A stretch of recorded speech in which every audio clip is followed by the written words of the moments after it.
마가복음 10장 17절에서 27절 말씀 제가 한 절 여러분이 한 절 교독하도록 하겠습니다. 예수께서 길에 나가실새 한 사람이 달려와서 꿇어 앉아 묻자오되 선한 선생님이여 내가 무엇을 하여야 영생을 얻으리까?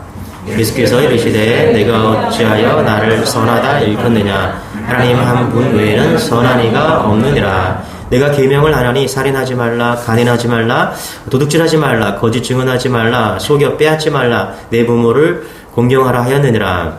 여짜오되 선생님이여 이것은 내가 어려서부터 다 지켰나이다. 예수께서 그를 보시고 사랑하사 이르시되 내게 아직도 한 가지 부족한 것이 있으니 가서 내게 있는 것을 다 팔아 가난한 자들에게 주라. 그리하면 하늘에서 보화가 내게 있으리라. 그리고 와서 나를 따르라 하시니 그 사람은 재물이 많은 고로 이 말씀을 인하여 슬픈 기색을 띠고 근심하며 가니라. 예수께서 둘러보시고 제자들에게 이르시되 재물이 있는 자는 하나님의 나라에 들어가기가 심히 어렵도다 하시니 제자들이 그 말씀에 놀라는지라. 예수께서 다시 대답하여 이르시되 얘들아 하나님의 나라에 들어가기가 얼마나 어려운지 낙타가 바늘기로 나가는 것이 부자가 하나님의 나라에 들어가는 것보다 쉬우니라 하시니 제자들이 매우 놀라 서로 말하되 그런즉 누가 구원을 얻을 수 있는가 하니 같이 읽겠습니다. 시작. 예수께서 그들을 보시며 이르시되 사람으로는 할 수 없으되 하나님으로는 그렇지 아니하니 하나님으로서는 다 하실 수 있느니라. 아멘. 우리 옆 사람과 한번 인사하겠습니다. 할렐루야. 사랑합니다. 축복합니다. 사랑합니다. 축복합니다. 사랑합니다. 축복합니다. 예. 거의 안 나오신 분들은 지금 코로나 오미크론에 싸우고 있는 중이다 이렇게 생각하시면 될 것 같습니다. 여러분 기도해 주시기 바랍니다. 예, 좀 저를 좀 다 보여주시기 바랍니다. 우리 한선아 권사님 이쪽으로. 예, 이쁜 얼굴이 잘 안 보여. 네. 네. 자, 우리 부자 청년 말씀인데요. 뭐 이렇게 자주 부자 청년 얘기가 나오나 여러분 마태, 마가, 누가복음 복음에 다 등장하는 말씀이 부자 청년 말씀입니다. 그래서 여러분 이렇게 세 군데에 다 등장한다는 것은 중요하기 때문이죠. 여러분 누가복음에서는요 이 청년의 직업이 관원이다 이렇게 밝히고 있습니다. 관원. 그래서 관원은요 회당장, 사내들인의 그 공회원 정도 되는 것을 말하고 있습니다. 지금 이렇게 현대로 번역하면은 젊은 청년인데 부자 청년인데 국회의원 정도 그렇게 지위를 가지고 있다. 부자였다. 이렇게 성경은 이야기하고 있는 것이죠. 그런데 부자고요. 또 지위도 있습니다. 그런데 여기 상당히 괜찮은 청년처럼 보여요. 왜 그러냐면 17절 같이 한번 읽어볼게요. 시작. 예수께서 길에 나가실새 한 사람이 달려와서 꿇어 앉아 묻자오되 선한 선생님이여 내가 무엇을 하여야 영생을 얻으리까? 그러니까 보니까 부자에다가 국회의원 정도 되는 지위를 가지고 있는데 달려와서 꿇어 앉았다. 선생님을 보고서 꿇어 앉았다 이렇게 이야기를 합니다. 그런데 여러분 지위도 있고 부자도 있고 부자다 그러면 굉장히 거만할 수가 있잖아요. 그런데 이 청년은 굉장히 적극적인 성격을 가지고 있으면서도 겸손한 그런 겸손한 인격을 가지고 있다 이렇게 추측해 볼 수 있다라는 거예요. 그리고 또 성격도 되게 밝은 것 같아요. 여러분 니고데모는요 슬그머니 밤에 찾아왔잖아요. 예수님께요. 그래서 아무도 모르게 창피할까봐 밤에 찾아왔는데 이 청년은 국회의원으로서 낮에 예수님께 당당하게 예수님을 찾아왔다. 적극적인 성격을 가지고 있다. 이렇게 볼 수 있는 것이죠. 저는 이 청년을 보면서 성경 최고의 배우자감이 아닌가 좀 그런 생각을 해봤습니다. 그렇지 않아요, 여러분들? 돈도 있고 믿음도 좋아요, 그렇죠? 믿음도 좋고 적극적인 성격도 있고 또 적극적이다 성격뿐만 아니라 겸손한 마음도 있다. 되게 괜찮은. 그런데 한 가지 좀 아쉬운 게 뭐냐면 성경에 이 청년의 외모에 대해서 특별하게 기록된 게 없더라고요. 그래서 그냥 위안을 삼는 것은 그냥 공평하시겠지 이렇게 좀 위안을 삼아 봅니다. 자, 어쨌든 여러 가지 좋은 조건을 가지고 있는 청년이 예수님 앞에 달려나왔습니다. 그리고 질문을 합니다. 우리 이렇게 질문을 하죠. 17절 같이 한번 시작. 내가 하여야 영생을 얻으리까? 17절을 딱 줄여서 한마디로 얘기하면은 이는 이렇게 질문합니다. 내가 무엇을 하여야 영생을 얻으리까? 여러분 부자 청년은요 현실 속에서 성공한 청년이에요. 그런데 이 청년이 정말 괜찮았던 건 뭐냐면 생각이 깊다라는 거예요. 영생에 깊은 관심을 가지고 있었다라는 거예요. 여러분 교회도 다녀요. 예를 들어 봅시다. 돈도 있어요. 성품도 좋아요. 그런데 핵심에 있어요. 핵심이 뭐냐면 관심이 있다라는 거예요. 무엇에요? 영생에 관심이 있다라는 거예요. 여러분 중생한 사람은요 영혼의 주림의 갈망이 있습니다. 그래서 우리는 하나님의 말씀을 늘 먹어야 돼요. 여러분 애를 키워보니까 제가 제일 힘든 게 뭐냐면 밥 먹이는 게 참 힘들더라고요. 밥 먹으라고 해도 애들이 잘 안 먹어요. 요즘 너무 잘 먹어서 그런 것 같은데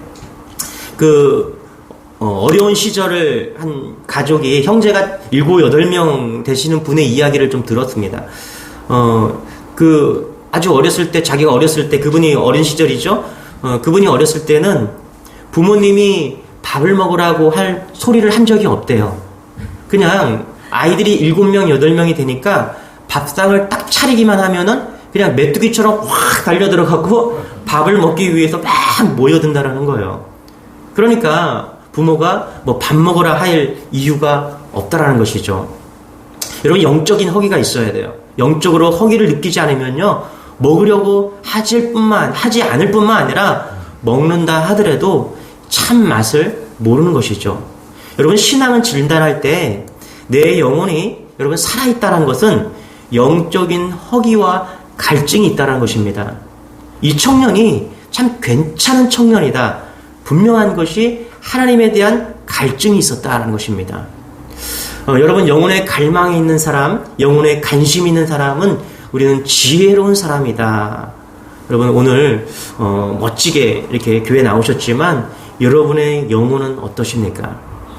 저는 지난 한 주 이 본문을 좀 여러 번 수십 번 묵상하면서 진정한 복음은 무엇일까? 다시 한번 이 말씀을 좀 더 깊이 보고자 많은 그런 묵상을 했는데요. 다 좋은데 이 부자 청년이 심각한 오류에 빠져 있는 것을 발견하게 됩니다. 자, 뭐냐 하면 그것은 그가 질문한 그 질문의 오류라는 거예요. 그게 뭐냐 하면 내가 무엇을 하여야 영생을 얻으리까?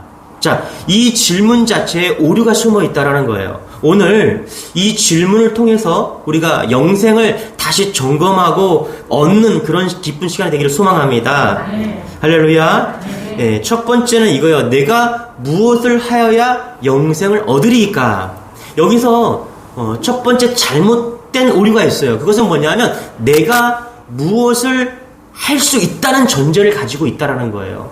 이 젊은 청년은요 성공한 청년이에요. 열심히 노력한 것 같아요. 그래서 나름 성공한 청년이에요. 그래서 이 청년은 영생에 대한 물음을 하면서 어떻게 생각했습니까? 내가 뭔가를 할 수 있다라고 생각을 한 거예요. 우리 17절 다시 한번 읽어볼게요. 시작. 예수께서 길에 지나가실새 한 사람이 달려와서 꿇어앉아 묻재오되 선한 선생님이여 내가 무엇을 하여야 영생을 얻으리이까? 여기 보세요. 내가 무엇을 하여야 영생을 얻으리이까? 그러니까 이 부자 청년이 영생을 얻는 결정적인 질문에서 결정적인 오류는 내가라는 거예요. 여러분 인생의 주체가 바로 이 청년에게 자기 자신이었다라는 것입니다. 여러분 틀린 질문에 맞는 답이 주어질 수가 없습니다. 내가 무엇을 해야 영생을 얻을 수 있습니까?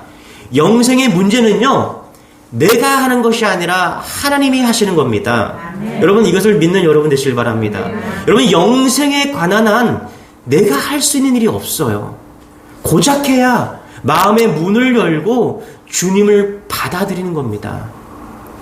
우리는 인생의 답을 찾고자 할 때 안식을 찾고자 하기 위해서 오늘도 주님 앞에 나왔어요. 그러나 여러분 우리의 주도권을 절대 빼앗기고 싶지 않아요. 내 인생이라는 거예요.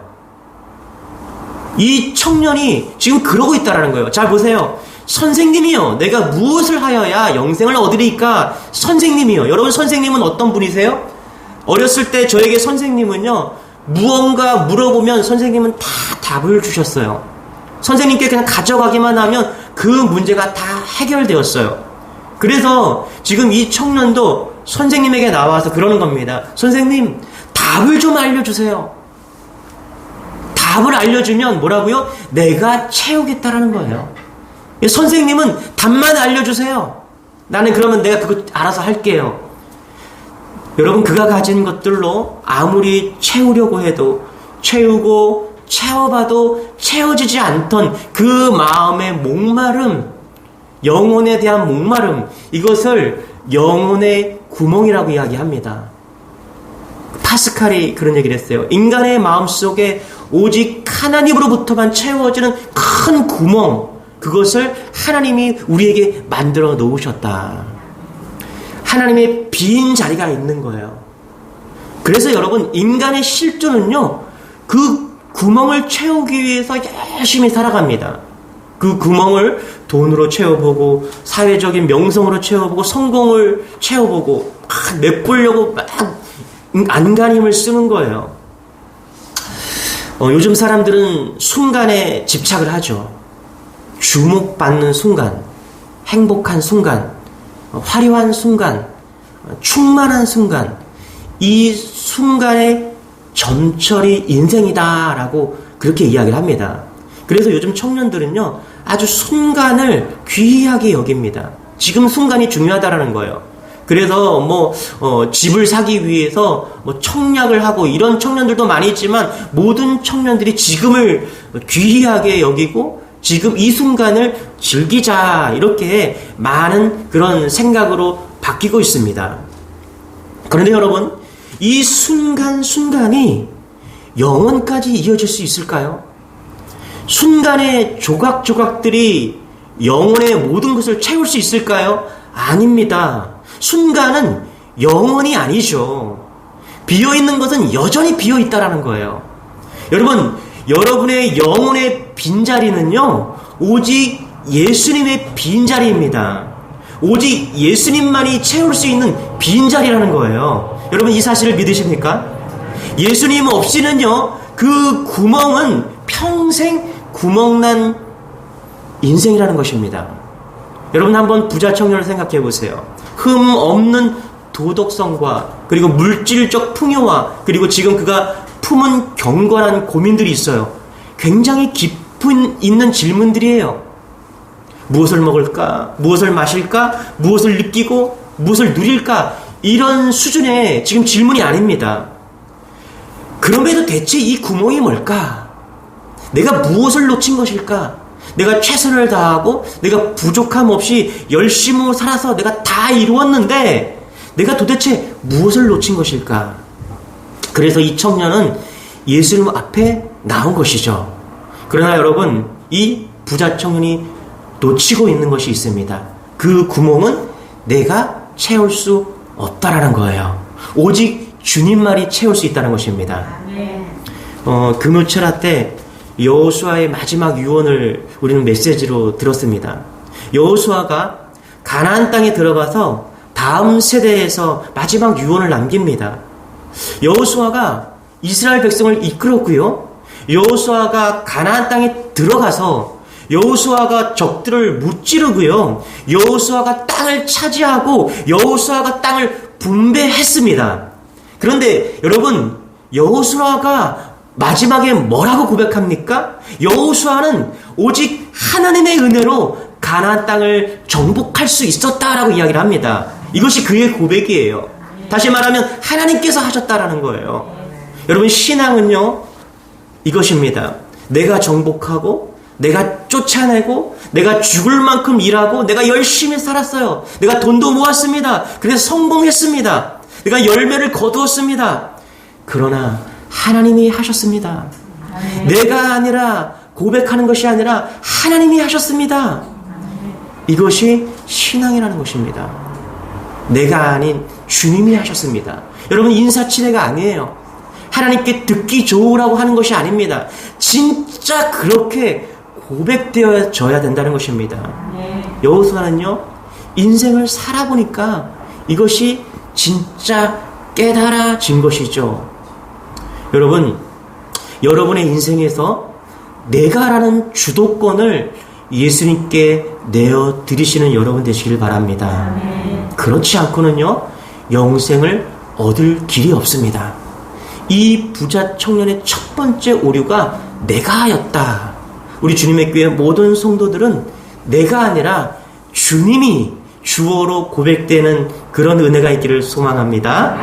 17절 18절입니다. 같이 한번 읽어볼게요. 시작. 예수께서 길에 나가실새 한 사람이 달려와서 꿇어앉아 묻자오되 선한 선생님이여 내가 무엇을 하여야 영생을 얻으리이까? 예수께서 이르시되 내가 어찌하여 나는 선하다 일컫느냐? 하나님 한 분 외에는 선한 이가 없느니라.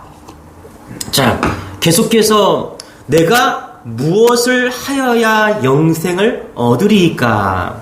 여러분, 무슨 선한 일을 하여야 영생을 얻겠느냐? 지금 이런 질문을 하고 있습니다. 그랬더니 예수님은 무슨 선한 일을 나에게 묻느냐?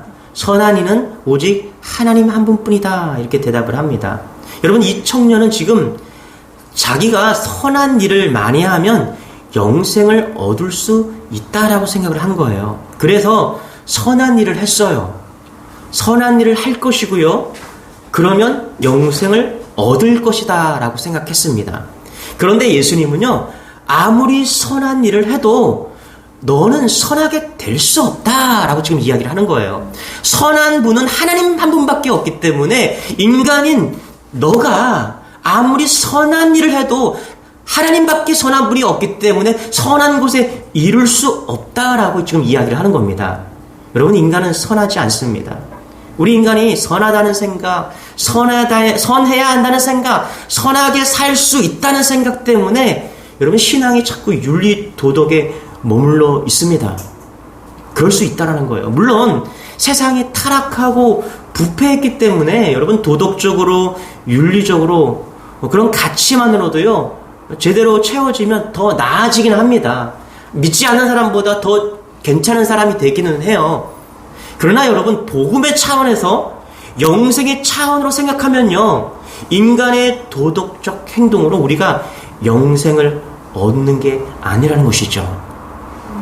존 비비어의 책을 좀 우리가 참고 삼을 필요가 있는데요. 존 비비어가 이런 책을 썼습니다. Good or God. Good or God. 여러분, good, 좋은 것을 택하고자 하느냐? God, 하나님을 택하고자 하느냐? 여러분, 우리는 하나님을 선택하지 않고요, 좋은 것을 선택하는 유혹과 함정에 자주 빠진다는 겁니다. 하나님으로 채워야 하거든요. 그런데 하나님으로 채우지 않고 자꾸 좋은 것으로 채우려고 한다는 거예요. 가스로 채워야 되는데 굿으로 채워야 된다는 거예요. 그러니까 문제가 된다는 거예요. 여러분, 오직 우리 영혼의 구멍을 하나님으로 채워야 되는 거예요. 하나님의 말씀으로 채워야 되는 거예요. 그래서 자꾸만 좋은 것으로 채우려고 한다는 거예요. 이 청년이 범한 두 번째 오류는요, 선한 것으로 채우려고 했다는 거예요. 여러분, 이 구멍은 오직 하나님만으로 채울 수 있는 것입니다. 선행, 구제, 율법, 착하게 사는 것 되게 나이스해 보여요. 괜찮아 보여요. 그게 굿이에요. 좋은 게 좋은 것 같아요. 그러나 여러분, 우리의 영생은 굿이 아니라 가스로 채움을 잊지 않는 여러분 되시길 바랍니다. 여러분, 하나님으로 채우지 않고 굿으로 채우려고 했던 최초의 사람이 있습니다. 그게 누구예요? 에덴 동산의 아담이죠. 여러분, 창세기 3장 6절 같이 한번 읽어볼게요. 시작. 여자가 그 나무를 본즉 먹음직도 하고 보암직도 하고 지혜롭게 할 만큼 탐스럽기도 한 나무인지라. 여자가 그 열매를 따먹고 자기와 함께 있는 남편에게도 주매 그도 먹은지라. 자, 여러분, 아담과 하와에게 선악갓은 굿이었습니다. 굿이었어요. 본즉 먹음직스럽고 본즉 지혜롭게 할 것 같고 보니까 되게 좋았다란 거예요. 그 굿이요. 그런데 그 굿이 하나님을 갓을 대처했다라는 거예요. 이게 에덴 동산의 사건이라는 것입니다. 여러분, 굿에 속지 마십시오. 선한 것에 속지 마십시오. 그것이 유혹이 된다는 것입니다. 우리의 영혼을 채우는 것은 오직 가심을 여러분 잊지 않은 여러분 되시기 바랍니다. 하나님은요 절대 먹지 말라고 했습니다. 뭐를요? 굿을 먹지 말라고 했어요. 너희들이 좋아 보이는 것 그것을 먹지 말라고 했다는 것입니다. 여러분 우리 사회적 영향력에 둘러싸여 있어요. 여러분 사회에 나가 보십시오. 사람들이 이야기를 합니다. 뭐라고 얘기해요? 굿, 좋아요, 좋습니다. 그렇게 얘기해요. 여러분 우리는요 우리 눈에 좋아 보이거나 사람들이 좋아 보이는 것을 선택하기 위해서 이 자리에 온 것이 아닙니다. 내 눈에 좋아 보이지 않고 내가 보기에 이해가 안 돼요. 내 눈에 나빠 보일지라도 하나님이 말씀하셨기 때문에 그것이 선이라는 것을 믿고 가는 사람들이 신앙인 것입니다.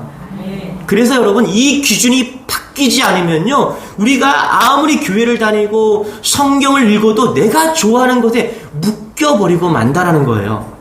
그 대표적인 예가 오늘 이 부자 청년이었다라는 거예요. 좋은 것으로 꽉 차 있었어요.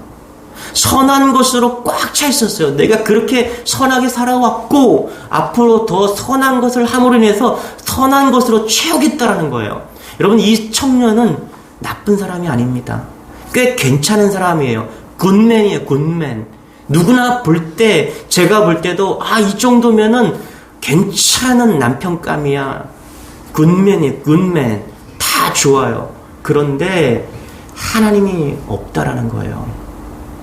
굿으로 다 채워져 있기 때문에 영생을 얻을 수 없다라는 거예요.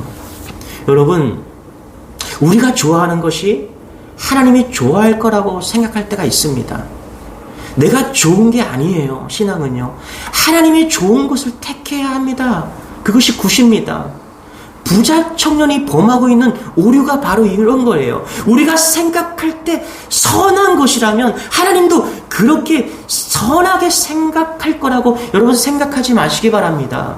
그것은 하나님을 좋아하는 것이 아니라 하나님이 주는 것, 하나님이 주신 것을 좋아하는 거예요. 그래서 그는 영생을 얻기 위해서 어떤 선한 것을 해야 되느냐 또 그렇게 묻고 있는 것이죠. 여러분 내가 선한 무엇을 하여야 하는 것이 아닙니다. 내가 좋아 보이는 기준과 하나님의 말씀하시는 기준의 차이를 좁히지 못하면요 우리는 이 부자 청년처럼 늘 불균형의 신앙으로 나아간다라는 거예요. 그래서 내가 좋아 보이는 그 선한 기준을 가지고서 기도도 하고 신앙생활을 하고 선한 일을 하면서 그렇게 종교생활을 할 때가 너무나 많다는 거예요. 요한복음 4장에 보면요 사마리아 여인에게 예수님께서 영생을 이렇게 표현합니다. 요한복음 4장 10절입니다. 우리 같이 한번 읽어볼게요. 시작. 예수께서 대답하여 이르시되 내가 만일 하나님의 선물과 또 내게 물줄 알았더라면 내가 그에게 구하였을 것이요 그가 생수를 내게 주었으리라. 아멘. 여러분 예수님은요 영혼의 갈망이 있는 그 사마리아 여인에게 아주 단순하게 너무너무 잘 알도록 딱 한마디 하십니다. 영생은 뭐라고요? 하나님의 선물이야. 여러분 선물이 무엇입니까?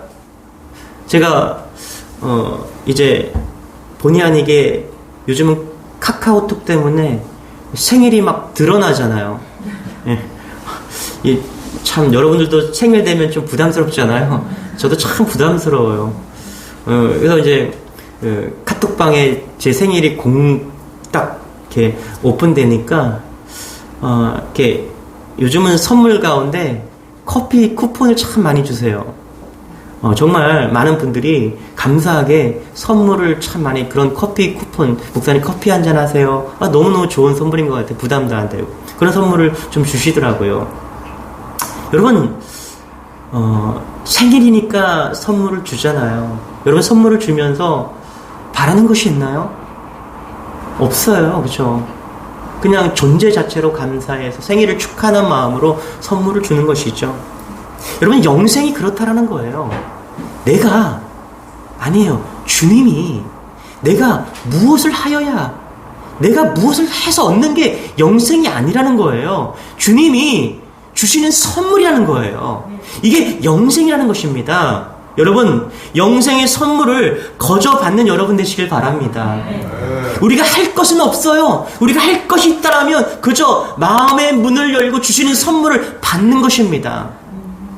우리 주님의 교회 모든 성도들이 영생을 얻는 그런 은혜가 있기를 축원합니다. 세 번째, 또다시 이렇게 질문을 할 수가 있습니다. 내가 무엇을 하여야 영생을 얻으리이까? 영생을 얻으리이까?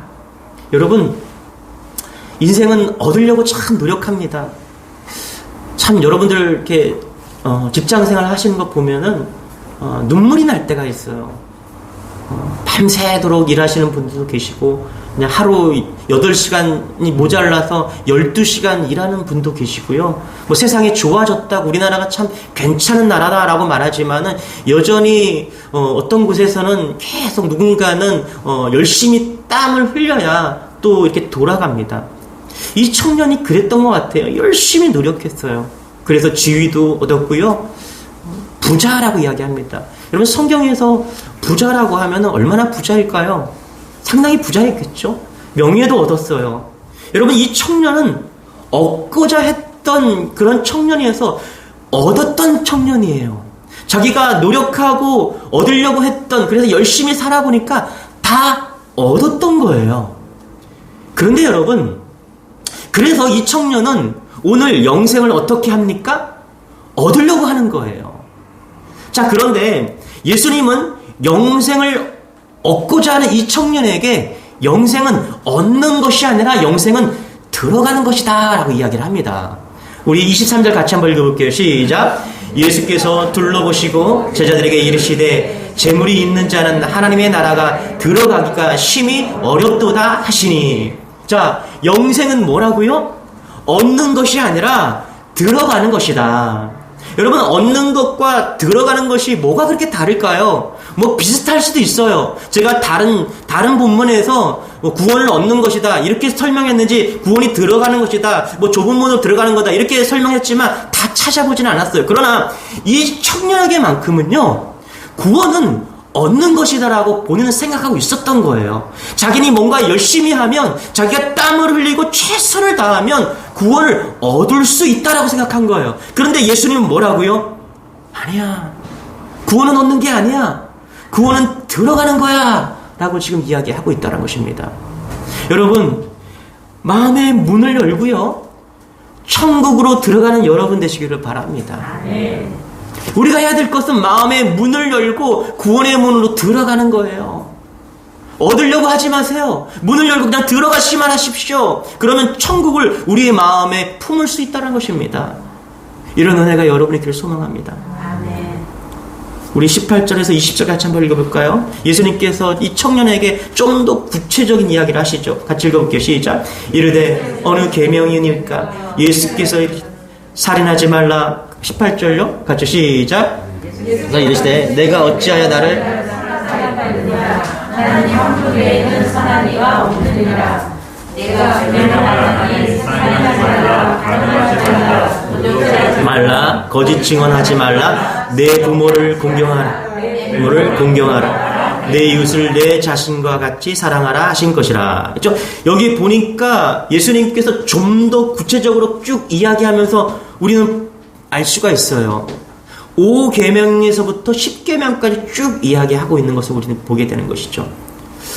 리스트를 쭉 나열한 거예요, 예수님께서. 여러분, 학교에서 공부 잘하는 청년일수록 이렇게 얘기를 합니다. 아마 이 청년이 똑똑한 청년이잖아요. 20대의 국회의원 정도가 됐으니까 인류대를 나온 친구라고 우리가 생각할 수가 있어요.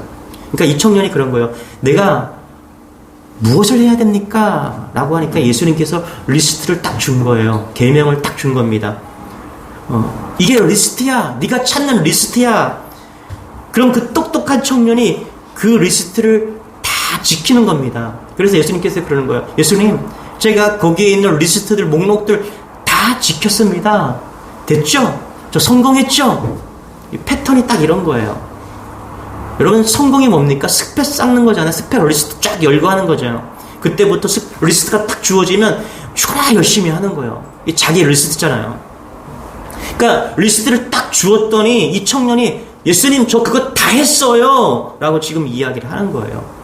그랬더니 예수님께서 뭐라고 그러냐면 한 가지 리스트를 더 줍니다. 그게 뭐냐면 21절이에요. 같이 시작. 예수께서 이르시되 내가 온전하고자 할진대 가서 내 소유를 팔아 가난한 자들에게 주라. 그리하면 하늘에서 보화가 내게 있으리라. 그리고 와서 나를 따르라 하시니. 이게 21절 말씀이에요. 이게 틀리나요 우리? 맞죠? 그렇죠? 리스트를 딱 주니까 자기 다 했대요. 그러니까 한 가지 리스트를 더 줘요. 뭐냐면 네 소유를 팔아서 나눠줘라 이렇게 얘기해요. 예수님이 너무 큰 걸 이야기한 거죠. 리스트인데 너무 큰 리스트예요. 목록을 이야기한 거예요. 재산을 팔아서 영생을 얻어보라는 거예요. 네가 다 했다고? 그래, 너가 그렇게 자신이 만만하다고? 네가 다 할 수 있다고? 그래, 내가 리스트 하나 더 줄게. 네 재산을 팔아서 영생을 얻어봐. 여러분, 이 청년의 중심이 돈이었거든요. 예수님께서 그 중심을 흔드는 거예요. 여러분, 예수님이 여러분에게 있는 그 중심을 흔들 때 흔들리시기 바랍니다. 흔들리는 게 복이에요. 이것은요, 네 재산을 팔아서 영생을 얻어보라는 거예요. 우리 리스트 가지고는 영생을 얻지 못한다는 것을 지금 보여주고 있는 거예요. 그랬더니 이 청년의 반응이 뭐예요? 22절에 그 사람은 재물이 많고 고로 이 말씀으로 인하여 슬픈 기색을 띠고 근심하여 가니라. 우리는 영생을 어떤 선한 일을 함으로 얻을 수 있다라고 생각해요. 여러분, 이 청년이 재물을 다 나눠줬다면 큰 영생을 얻을 수 있었을까요? 그래요, 여러분? 얼마나 선한 일을 많이 해야 영생을 얻을 수 있을까요? 여러분, 영생은 얻는 것이 아니라 들어가는 것을 잊지 않는 여러분 되시기 바랍니다. 우리가 구원을 받기 위해서 믿음 외에 구할 것이 있습니까? 우리가 영생을 얻기 위해서 은혜를 선물 받는 것 외에 구할 것이 있습니까? 단언컨대 없다라는 거예요. 여러분, 예수님께서 계명을 쭉 말씀해 주셨어요. 이것은 뭐냐면 가로선이에요. 가로선. 지금 이 청년이, 예수님께서 이 청년에게 보여준 그 리스트 5계명에서 10계명까지는요 가로예요. 가로선이에요. 가로 리스트예요. 그런데요, 영생은요 이 가로 리스트를 다 완벽하게 채운다고 해서 되는 게 아니라는 거예요. 우리에게 필요한 것은 세로선이 필요한 거예요. 여러분, 가로선은 우리가 할 수 있는 것이에요. 최선을 다해서 할 수도 있습니다. 그런데 구원이라는 것은, 영생이라는 것은 뭐라고요? 이 가로선도 뿐만 아니라 세로의 선이 필요하다는 거예요. 이게 뭡니까, 여러분? 십자가인 것입니다. 십자가. 우리가 아무리 열심히 살아보고 아무리 노력해도 그것은 가로선인 것뿐이에요. 세로선이 될 수가 없다라는 거예요. 세로선은 오직 예수님만이 하는 것입니다. 가로선은 아무리 열심히 해도 얻을 수 있고 이럴 수 있지만, 이 세로선은 오직 예수 그리스도만이 채울 수 있는 선임을 여러분 잊지 않는 여러분 되시길 바랍니다. 그래서 지금 이 예수님은 이 청년에게 네가 아무리 가로선을 다 채워도 이 세로선은 예수님이 하시는 거야. 그래서 1절에서 계명 중에 1에서 4계명을 지금 이야기해주고 있는 것이, 해주지 않고 있는 것입니다. 여러분, 제가 말씀을 좀 결론을 맺으면서 윌리엄 보든이라는 한 부자 청년을 좀 소개하고 싶습니다. 이 잘 알려지지 않은 그런 선교사입니다. 근데 이 윌리엄 보든은요, 부모를 잘 만났어요. 백만장자였어요. 여러분, 백만장자가 이렇게 마음에 안 와닿을 텐데요. 평생 쓰고 남을 돈을 가지고 있는 그런 보든이었어요. 어느 날 부모님이 고등학교 졸업 선물로 세계 여행을 다니면서 선교 여행을 다녀오라고 선물을 해줍니다. 세계 여행 선물을 해준 거예요. 그리고 이 보든이 세계 여러 곳곳을 다니면서 선교지를 다니면서 하나님의 비전을 받은 거예요. 그래서 그 선교지에서 부모님에게 편지를 씁니다. 뭐라고 편지를 쓰냐면, 어머니, 아빠, 난 이제 선교사가 될 거예요. 그리고 남은 인생을 선교하는데 바치겠습니다. 그리고 나서 그 편지를 띄우고 나서 자신의 성경책 뒷장에 두 단어를 썼습니다. No reserve. 아무것도 남기지 않으리라. No reserve.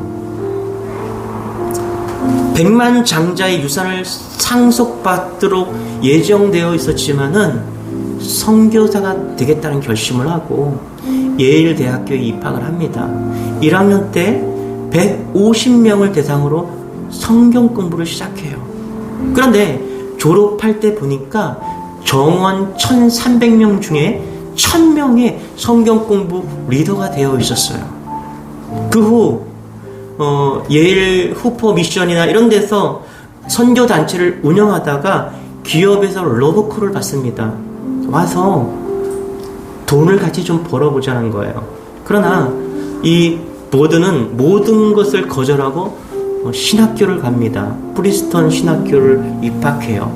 자, 신학교에 들어가서 성경책에 또 두 단어를 씁니다. No retreat.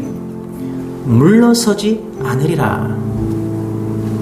그렇게 신학교를 졸업하고 중국에 가서 소수 민족인 무슬림을 위해서 복음을 전하기 시작합니다. 아랍어를 배우고 이집트로 가서 언어 공부를 시작합니다. 그런데요, 이집트에 간 지 4개월 만에 척수 뇌막염을 걸리고 말아요.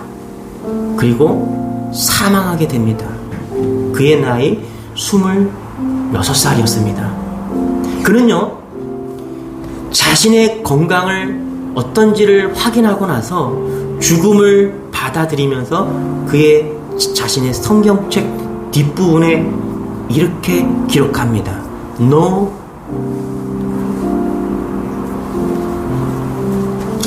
regret. No regret. 후회하지 않으리라. 여러분, 윌리엄 보든의 인생은 결코 헛되지 않았습니다. 오늘날 중국의 그 란초우에 가면 윌리엄 보든의 기념병원이 세워졌고요. 그것을 통해서 중국의 무슬림들을 주께로 돌아오게 있다라고 이야기합니다. 여러분, 어느 누구의 삶이 이 세 줄보다 더 가치 있고 명쾌할 수 있을까요? 어떤 장황한 말로 표현할 필요 없는 압도적인 인생이 바로 이 보든의 인생이라는 거예요. 여러분, 우리의 인생은 구구절절한 버킷리스트로 그냥 꽉 차 있지 않습니까? 우리의 인생에 구구절절한 위시리스트로 꽉 차 있어요. 나는 무엇을 할 거야? 나는 무엇을 할 거야? 여러분, 세상 사람들 한번 바라보시기 바랍니다. 내가 죽기 전에 무엇을 할 거야? 여러분, 우리의 삶은요, 예수 그리스도로 요약돼야 된다는 것입니다. 우리에게 필요한 것은요, 많은 말이 아니에요. 우리에게 필요한 것은 딱 3절이라는 거예요. 오직 예수 그리스도, 그분, 그거라는 거예요.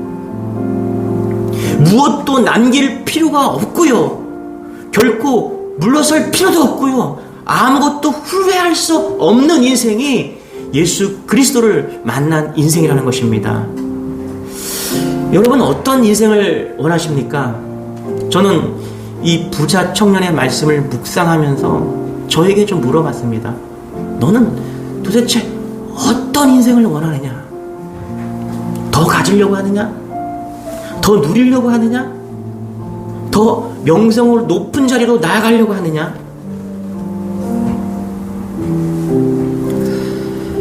저는 아무것도 남기지 않으리라, 물러서지 않으리라, 후회하지 않으리라. 우리 모두의 공동체에 그런 소망이 되기를 소망합니다. 오직 예수로 점철되어지는 인생, 그 인생이 우리의 인생이 되기를 소망합니다. 우리 모두 자리에서 일어나서 우리 오늘 설교의 본문을 담은 우리 복음 찬양이 있습니다. 예수 사랑합니다. 찬양하기를 원합니다.